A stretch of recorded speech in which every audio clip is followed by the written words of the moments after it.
Carmella-T. I hope you're having a beautiful Saturday. The weather is warm. It's a good day to rest up if you've had a really busy week. So that's kind of what I'm doing today. It just by default is, there's just being tired, so I don't have energy to run all over the place, right? Which is a good thing. However, I want to share a couple of things with you. So first of all, if you are new to the program, I'm so excited about today. I just cannot wait to share this with you. But first of all, if you're new to the program, we create with all recycled materials, fabrics and supplies, but we also create with organic fabrics. And more, I like to get back into that. So, we do so many different projects on this channel that are related, that are earth friendly. Let's put it that way. And if you're coming back, thank you so much for coming back. I appreciate your subscriptions. We're over 1,900 now. Maybe we get to 2,000. Well, I think it's great if we keep building our community, primarily to get the messages out there that I wrote the book about, that is passionate to me, is creating with recycled and organic fabrics, and appreciating historical cultural arts, diversity and learning from other cultures and methods and how they did things, especially historically, okay, ancient methods of creating. And then inspiring each other to find our own signature. So I think that's really, really important. And I have to tell you, I had this class the other night, and where I was instructing needle felting of mushrooms, and I shared some of these with you yesterday. And I have to tell you, the talent that just emanated from every single one of these participants. So if any one of them decide to keep going forward with their needle felting, they're going to absolutely do wonderfully. They will be successful. They will, by all means, fulfill their vision and goals. So with that, what I want to do today is a couple things. I want to, first I do want to share this with you. So, look, for the class, for the needle felting class, very, very, very, very sharp barbed needles are required, okay? So, typically, I would be able to find these at Walmart, and I am not finding them there. So I was gifted with this big stack. I'm going to show you this. This is gifted by my son. And from here on in now, I will go and onto these sites and get them. But look at the different color-coded that these needles are. Now these needles are barbed, so they're very, very sharp. But the typically you will see these handles will be steel. They won't be coated, but look, they are coated. They're coated with a beautiful, all different colors. So that's really great, because I have to tell you, this is a resin that's on there, and it helps you hold the needle. So especially if you don't have a handle like this, a wooden handle. This is super old. This is 25 years old, and I really need to be changing that out.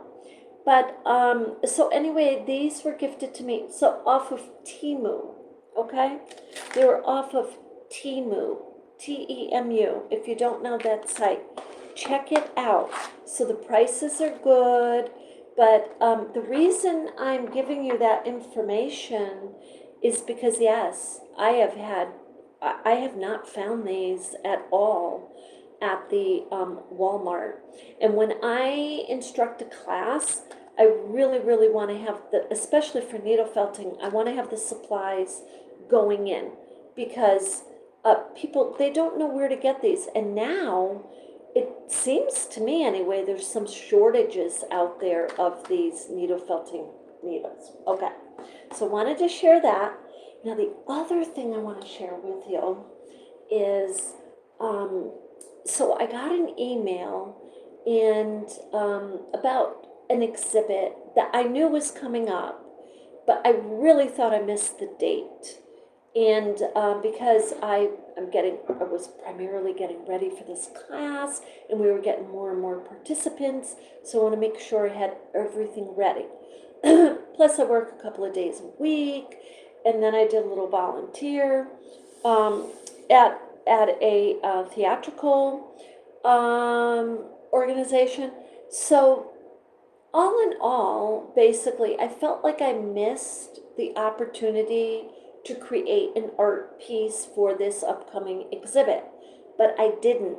The coordinator sent an email, and she said, look, if you guys have anything that fits the theme, Earth's bounty is the theme,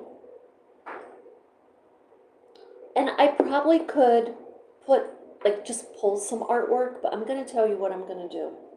This is what I'm going to do today with you. We're going to begin this. I am going to, when I think of Earth, what do you interpret as Earth's bounty?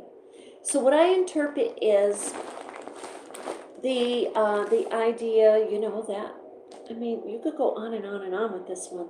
The idea of beautiful flowers, of vegetation, Earth's bounty, okay? It could be rivers and streams, right? It's Earth. It could be, when you think of Thanksgiving, right? You can think of the cornucopia, the snack. I am not making the cornucopia, but I'm going to tell you, I'm going to play around with this idea. And what I want to make, because I used to make these and sell them, and they were absolutely adorable, or needle felted bowls. I used to make them about this big, so they weren't really big, with little lids, with a little wooden handle, or a little button for a handle, or whatever you want. Twine works adorably. I don't know if I'm doing a lid for this one, and I don't want it to be a cornucopia, but I do want to make a bowl, and then I'll probably make, I will make some pumpkins and mushrooms, maybe some borosashiko leaves. We'll see how that goes. We're going to make different things to put in this. And guess what? We're doing this pretty quick. because the deadline, it's October 1st, and we're already at the end of the month. So today, we're going to start. Now, I don't have a typical cushion right now, which is fine. I'm going to make one. But I'm going to use these two pieces of foam, and they really should be tied, and there should be batting to kind of make them higher. But these are okay for height.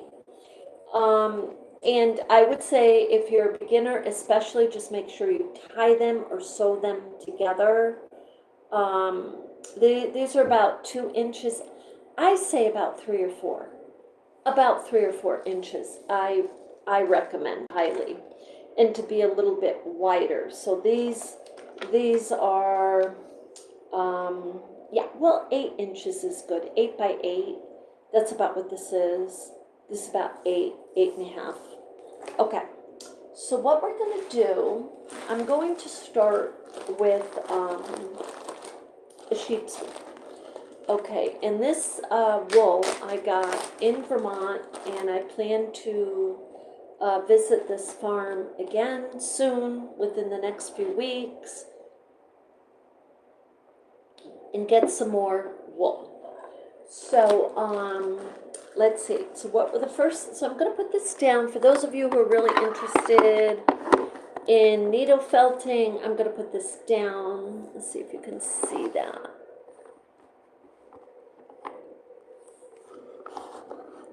I'm trying to get the, There, I guess that's pretty good. So the first thing you want to do when you're making a bowl, because there's a couple ways.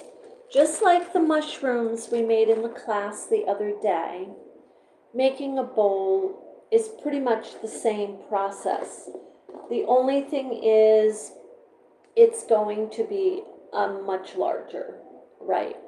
So the first thing you want to do is what they call splay. You're splaying your wool. Okay, now when it comes off of the farm, and sometimes you'll have this. This is okay. This is just that lanolin that's in the wool, and it just discolors it a little bit, but it's actually wonderful for your hands. So now this bowl is going to be, you're going to be fascinated by the end result. Today we're doing the beginning of it, and I'll probably just be working on it pretty much through the weekend. So I may pop on here early in the morning or at night. And if I go on at night, it will be just a recorded video. And but if I go on during the day, I'll just be sharing with you where I'm at. So now, as you know, some of you know we were working on the, so let me just put this up, maybe you can still see it. Yeah, you can see as I'm working. So we were working on the Kwanti-inspired piece yesterday. I really have to put that to the side. I'm going to bring it right back to you though, but it's just to the side for the moment because this project is due October 1st. And like I said, I wasn't going to do it because of timing. I was, and then I'm like, oh wow, time really just kind of caught up. You know, I couldn't catch up. Let me put it that way. So, I don't know if I can get this just to be, let's see if I can put something behind that, just so that stands a little better.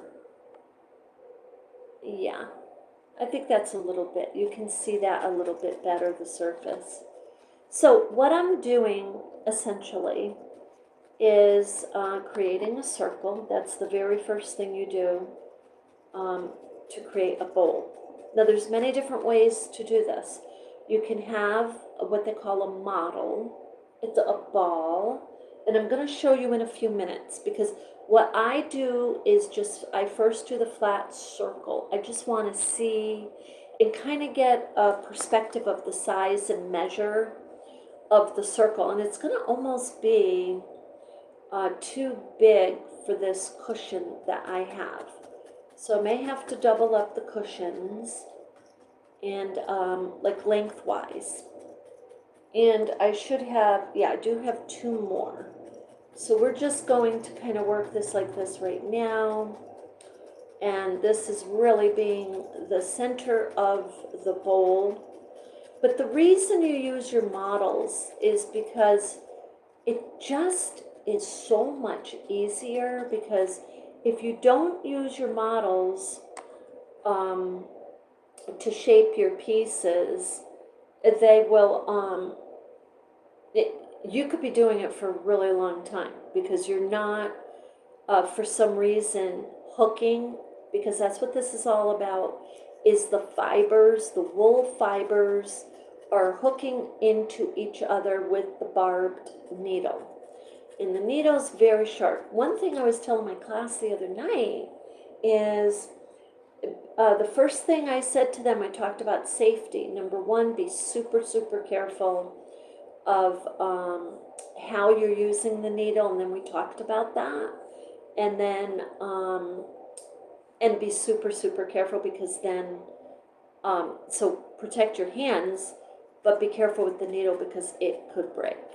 And so one person did, She did break the needle. But I'm not laughing because, look, as a beginner, when I began like 25 years ago, I did too. I broke the needle a few times.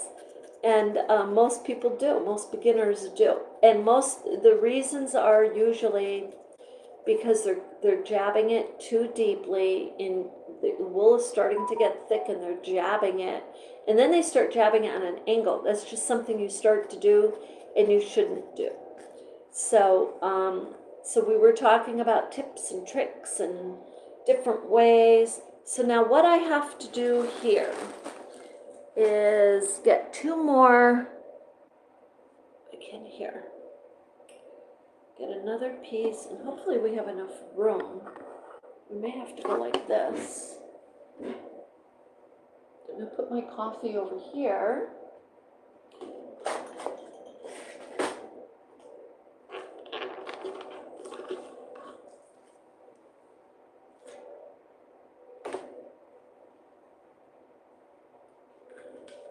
And sorry about that, guys.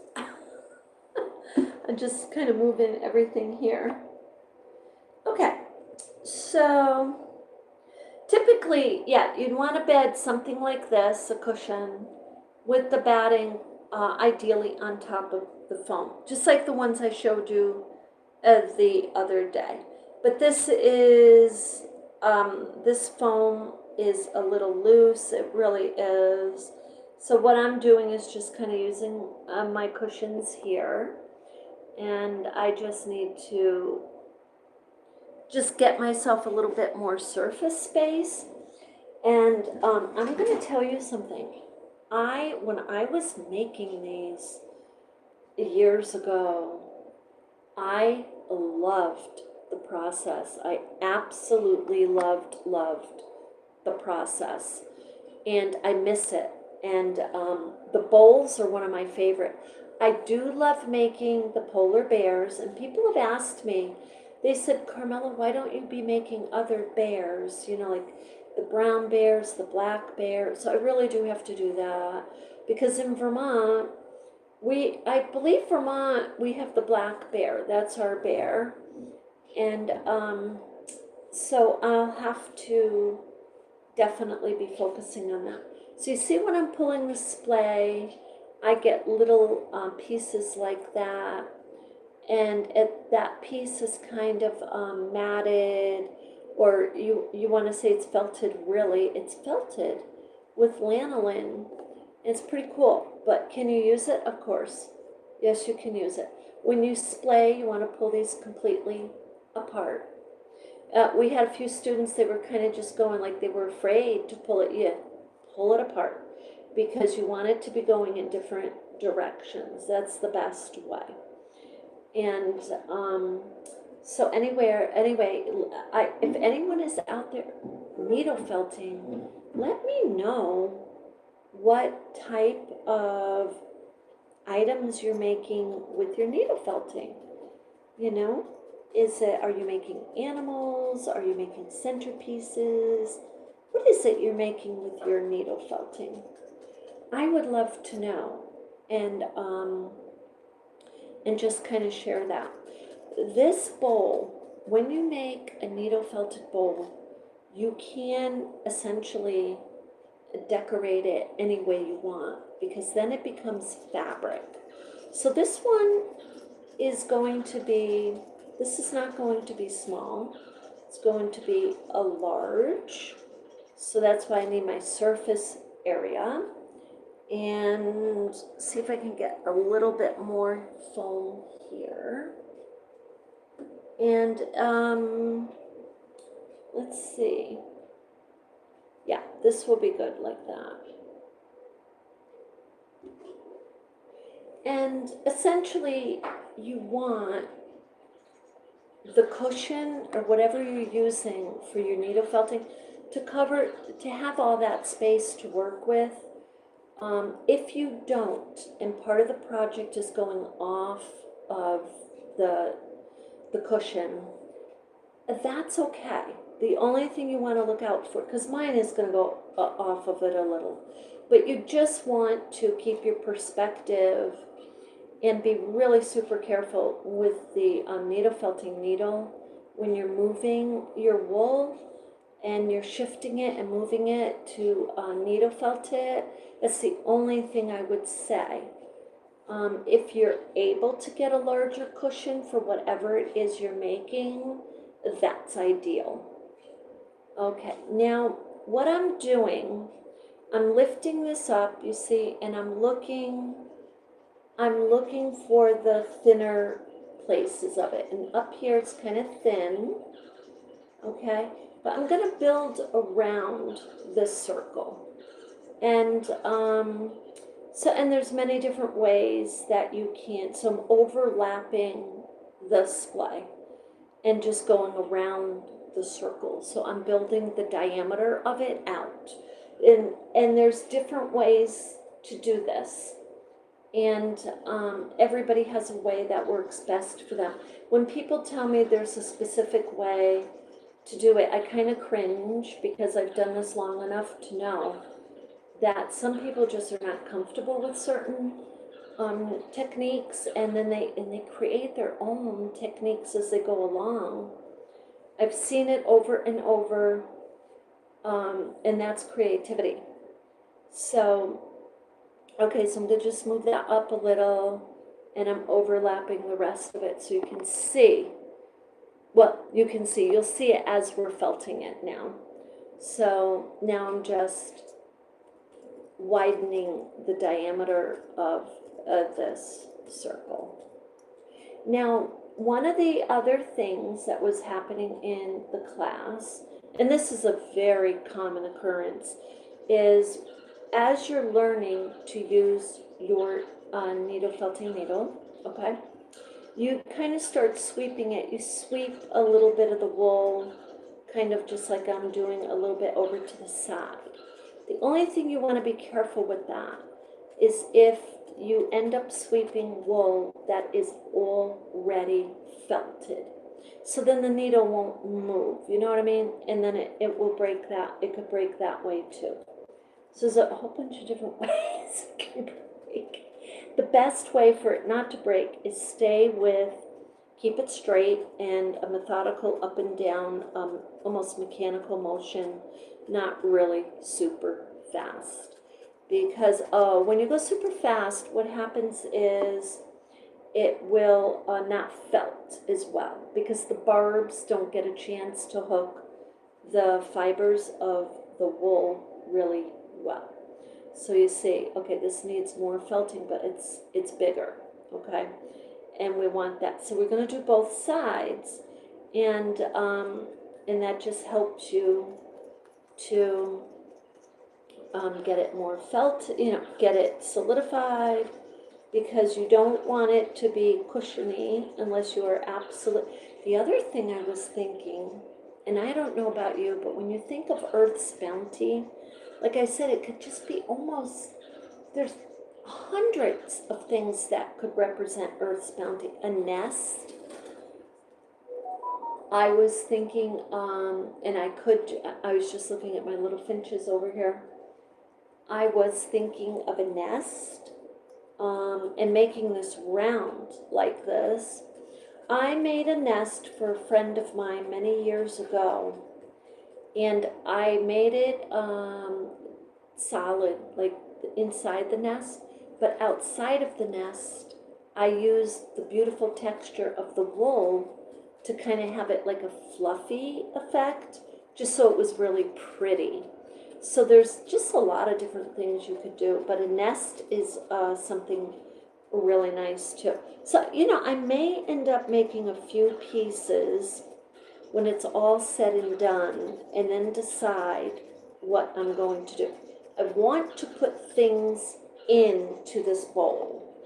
So, I want to make needle felt some pumpkins, and yeah, maybe some pears, fruit, pumpkin, gourds, maybe, different things. And let's see here. So I mean, I'll probably come up with a bunch of things by the time I'm done. And I want it to look, I do want it to look like fall, you know? And now another thing you can do with bowls are you can create them for Thanksgiving and have them be what you call like bowls of gratefulness, where you just put a little note in every day, something you're grateful for. And thinking positive like that is super important. I heard a little, I think this was a little bit of an exaggeration, because I do know that the brain can reform itself, but there was some newscast saying negative information on the brain, and this is true, it does change and morph the physiology of the brain. Negative, it does. It's usually, though, well, I don't want to say, but it's got to be really negative. Okay, let me put it that way. So, but the thing of it is this: when you do little notes to yourself, okay, and you're being really positive and you're thinking, it helps you establish, anyway, it has for me, maybe like goals, plans, you know, and you're thinking positive, it just clears the mind. It just seriously does. That's why artwork is such a mystery to the psychologists. They're like, oh my God, how does it clear the mind? It clears the mind because when you're working, you're relaxed. And when the brain relaxes, it leaves room for whatever in your subconscious to kind of rise. In other words, like, okay, now you can see how to solve a problem, okay? Or you can see the next project you want to do. And, you know, that's why artwork is just so therapeutic. That's just a few examples, a few things I've experienced as an artist, and I just love. So, okay, now I'm going to hold this up in a minute. I am looking, and let me hold it up right now. I am looking at the thin areas of this, okay? And right here is a really super thin area, and I want that, so I don't want that thin. So I'm going to add, as I'm creating more splay, getting more wool, you know. And the thing of it is, when you if you don't pull the wool apart, it's not gonna needle felt. You want to pull it apart. Now look, a little piece like this, when you pull it apart, look, it's just kind of like, now watch how much we get out of that, seriously. We got to pull it in all different directions, but you're just going to see it almost grows, because it does, you know, because you're getting all of the fibers. But I want to show you that, because look, you want to pull it apart. It's like you get more wool, okay? And someone was asking me in the class, is wool the same as roving? So there's a whole bunch of answers to this, a whole bunch of technical ways you can answer this. But basically, roving is a wool that is super refined. It's like carded and combed, and it's all going straight, you know? And it is typically dyed and sold in very small quantities and used to add color to your wool creation, whatever it is you're doing. Now, a lot of people, yes, they will use that roving specifically to do what they call wool paintings, okay? And I have mixed feelings about that, only because I've tried a number of techniques on my own, just experimented, and as long ago as 25 years ago, making wool paintings. And what I found is, for me anyway, a couple things. If you do not needle felt that, even though it's flat, you really got to needle felt it well, or it will lift, and you're gifting it to someone, that will lift. It will lift over time, absolutely lift. So what you want to do is needle felt it well. Roving, like I said, roving is all going straight. Okay, I have seen people, I've seen instructors take the roving, put it on, and just kind of like making little mountains, and so for my technique, my opinion is for it to adhere better to its base, whatever you're using as your base, which is usually a felted piece. But you want to splay that. You want to take, if you're going to use that roving, splay it. And that way your wool is hooking better. And then you can play around even with texture on your wool paintings. Anyway, we'll do some. I do have a class coming up in October, so I'll make a piece for the class, but then after the class we'll go ahead together. But for the class, I don't want to mix people up in the class who are going to watch the video and then they get in the class. So because I have a step-by-step to keep things nice and clear for the class, I get to the class and I just kind of I make it like a breeze for them, so they're actually having fun. So those are my in-person classes. And you're like, well, why don't you do that on the video, Carmella? But on the video, the difference is on this video, I cannot read you. Like I'm reading my class when I'm with them. I am knowing inherently and fluently what to say. With my knowledge, I can read where they're at, what they need, what we're going, and the steps we're going to take. But then I highlight the most important things first. So there's a whole bunch that goes on, right? With in person and videos. That's why Zooms are great. Now I'm going to actually flatten these up. Zooms are really, really good because I'm going to put this camera down so you can see, because we've got more to do here. Okay, and I had to really like just make this bigger, if you can see. You see, okay, so I just want to show you how much this has grown. And just while we're talking, this is all real time. Okay, so it's about 9 inches. So you want to test it for a moment. Okay, bringing it up like that. For me, that's still really small. You want to say 9-inch diameter is going to give you about a 4.5-inch diameter bowl, because all of this is going to come up about 50%. Okay, so we're going to do this again. We're going to add the splay all the way around. I'm going to just kind of change it up a tiny little bit, and then I'm going to make a model for you. I'm going to make a mold. I should say a mold. It's a molding tool.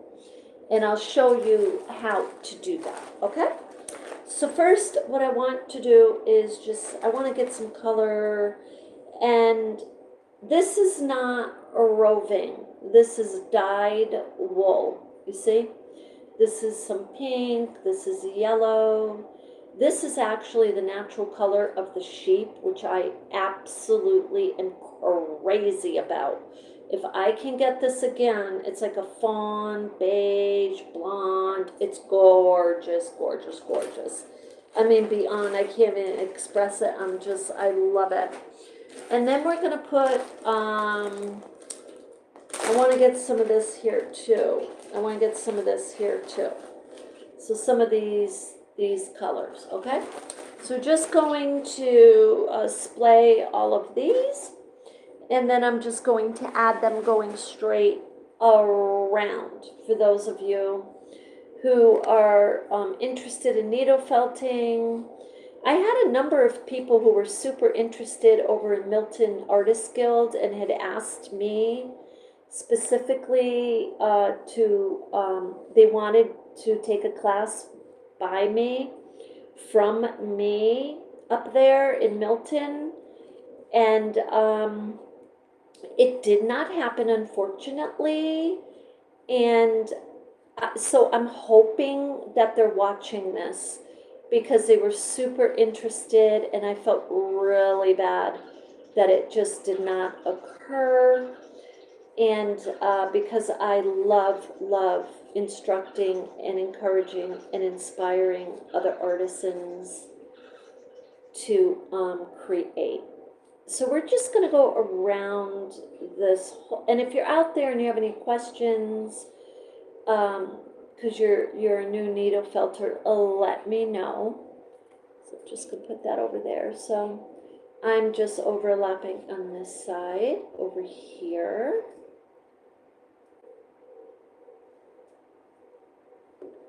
And we're just going to go straight around like that. So again, if any of you are out and about and at River Arts in Morrisville, come on over and join us. And we have a number of classes coming up. We're making little gnomes in October. And then we're going to do the wall art, or the painting with wool, which, again, I did this. I have 25 years of experience between wet felting, needle felting, creating 3D sculptures, and the wall art. So time flies, and you just build on what you're doing, and before you know it, you have gained all of these skills. So we're just going to go straight around. And plus, it did help with my beloved mother, who was an artist. And I mean an artist, okay. She had a cup of coffee in one hand and a paintbrush in the other, or her sculpting tools. She was absolutely phenomenal, and absolutely phenomenal. So, okay, so you see how we're going all the way around, and and splaying doesn't take really that long. It really doesn't. You just go straight around.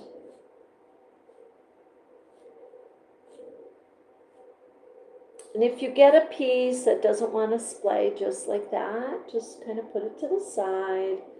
And you can take time, or you can use those little curly cues as decorations. You can, because you can needle felt these, and I've done this before. You can needle felt these in. These make really good little gnome beards, really cutesy. So, but this is going to be our bowl, needle felted. Now, did they have fabric bowls in the ancient times? Yes, they did. They had them for various reasons. They had fabric, just like today, there's actually fabric bowls. I'm just going to turn this like that a little bit. And, yeah. There's another one, kind of like curly cue. Okay.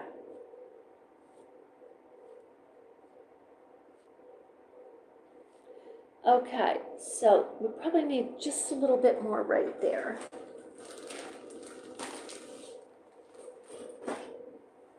Now, what I'm going to do is I'm working the edges here, widening the diameter of this bowl. I'm going to put more here. but I'm going to also add some to the middle, because I always like to strengthen the middle. Okay, so because I overlapped all of these little bundles of wool onto my existing circle, okay, because that's basically what it is, a circle becoming a bowl. And I'm doing this very gently, okay? I'm not jabbing the needle quickly, and because when you there's actually proof that when you do this at a little bit slower pace, it felts more effectively. So that's actually a fact. Now, for those of you who don't know, Eleanor and David Stanwood, way back in the 50s, well, they had owned textile mills in the 50s, and well by the 80s, there was this thing called dry felting or needle felting with one needle. But that's not how it all started.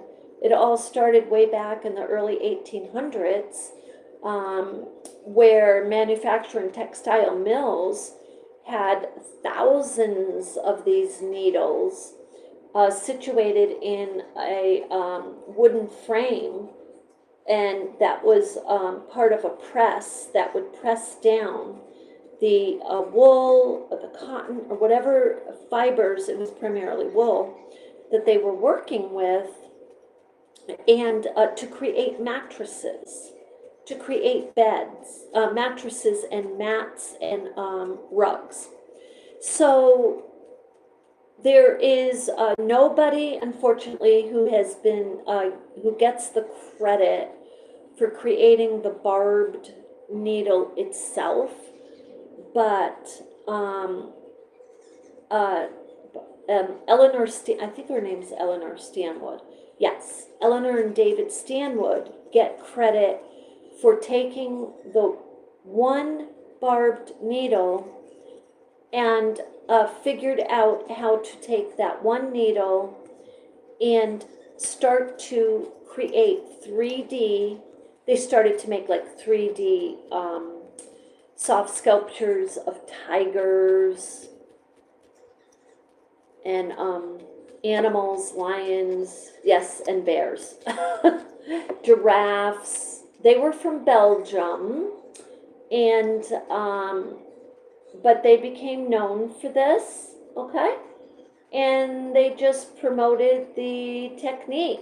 So that's why I said, you know, the fact that you are given an instruction on how to do something, but then you yourself as the artist say, well, wait a minute, I find it's more effective this way. Now maybe you have discovered a more effective way that some people can actually use, you know, instead of the traditional way. So I totally encourage that creativity. Now you just notice I turned it upside down because I want to continue my felting.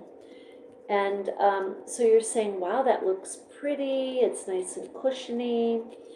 But there's a couple things that can occur from here, and I'm going to talk to you about it in a minute, and we'll come to an end for this particular part of this needle felting share of what I'm doing, because I am now going to figure out my next creative step, but I'm going to talk to you about that in a moment here. I'm just going to turn this around. You always kind of want to do it in sections like that. Okay, this is a lovely, okay, and it's not nearly done at all, but, and it needs a little more wool here. So let me just get that section there. And so look, you know, I'm pulling that much. It's not a heck of a lot, but when you start to splay it again, it just grows, okay? There. So what I'm going to do is just, I want to get this needle felted, and then I'll talk to you about this piece and the next couple of steps. For those of you who have experience in this, you'll understand pretty quick what I'm saying. For those of you who do not have experience in this, please feel free to ask any questions or take any keywords that I'm saying and Google them, and you can find different instructions that will follow up with what I'm talking about. Okay, this is lovely. So it's going to need a little bit more work, but okay, so I'm going to put this up and just hold this up, and see all the different colors. That's just beautiful. Now let's just measure this, because there's a little bit. So we had a 9-inch diameter a few minutes ago, and now we have 11. Okay, look, hold that up.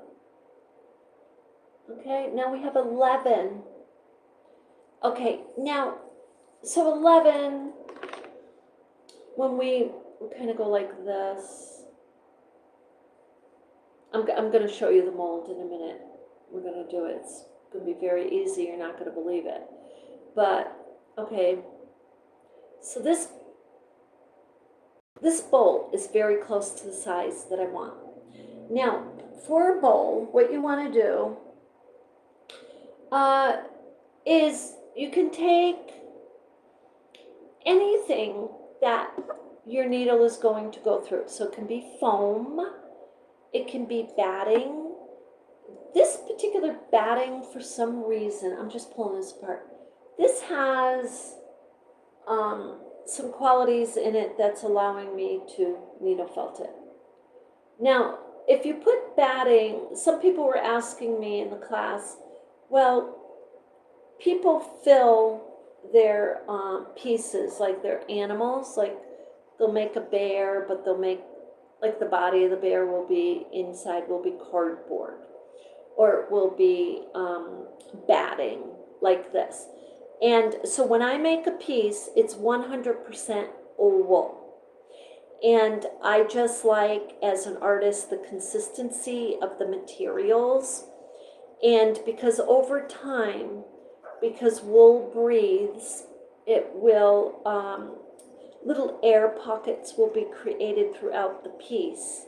And if there is cardboard in the middle or foam and something like that, if the person is sentimental about this piece and they want to revamp it in 10 years, 5 to 10 years, whatever it is,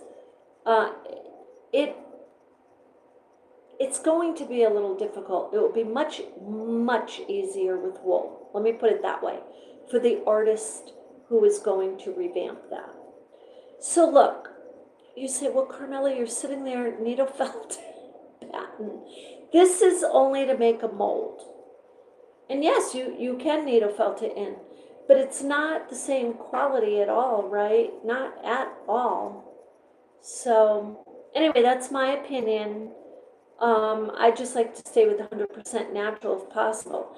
This batting is part of that, the batting we used to make the little cushion beds the other day. So, you know, it's, this was scrap, it's all scrap. Okay, so I'm just going to show you this little trick. Some of you may already know it, but you take a ball of primarily batting. You can use wool, but if you use wool or sweater, just be sure you're lifting when you lift your piece off of it, that you're doing so carefully. Now this needs a more wool on the flat part of it here, but I'm just going to show you. So what you do is just take your piece, whatever the inner piece is going to be. So for me, it's going to be the more white there. So I'm just, because this is the outside. Now, you can, the inside, this piece is really pretty.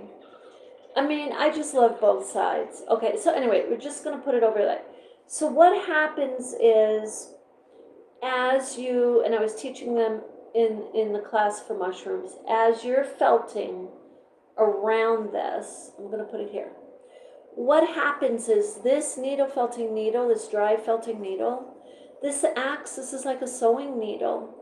When your fibers are connected together, they're sewn together. They're together. Okay, so when you're shaping it like this, I'm going to show you in a moment.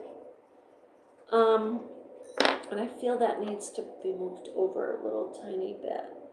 And you can, it's like you're sculpting. It's like you're not working with clay, obviously, but it's kind of along that line of attention that it totally needs constant, I don't want to say manipulation, but constant shaping, okay? It needs the constant shaping. And this will felt into that a little bit, so I'm going to lift it in a moment again. Now, I just want to show you, so I'm going to go down. The deeper you go, the more like you pull this down. So your vessel, you're making a vessel, okay? That's what you're making a vessel. And every time you need a felt, don't ever do what I'm doing. Here, let me lift this up a little. There we go. So every time you need a felt like this, you're putting a stitch in. Now I am going to, so you can make very deep, long vessels, okay? You can make them all shapes. Using a mold is a wonderful way to do it. And you can use a variety of molds, shapes. And you can create them or you can find them online. I just want to show you. Okay, it's starting to take shape. You can see, and the edges can be scalloped, like you can, this is totally not even close to being done, but I'm just showing you the edges. You see the mound occurring there, the bowl shape occurring. Okay, so the more we needle felt, to me this needs more needle felting on the flat surface, but you know, I could emphasize this piece like here, and then I can take this like the scalloped and kind of make it like that. So anyway, that's kind of where I'm heading with this. I'm going to sit and just kind of get really creative and artistic and divvy it up a little bit. And then I will share this with you when I come back. But this is what you want, a simple ball. And you start with that because that way from there, you just doing your needle felting, you'll get the experience you need to figure out, okay, do I want to make this more narrow, like a cylinder? I was handing out cylinders to people, to the participants the other night for the little mushrooms. Some of them were messing around with them a little bit, and some of them were doing freehand, and you know, but it's just really good to know, and it's fun to just know that there's tools out there. So anyway, this is all way far from done. You will see this finished piece when we come back, and I'm gonna say I would really like to have the bowl done by tomorrow, and then whatever I put in it, I'll have to figure that out. So with that, you have an absolutely beautiful day. I hope you got something out of this, and with that, I send you love and light.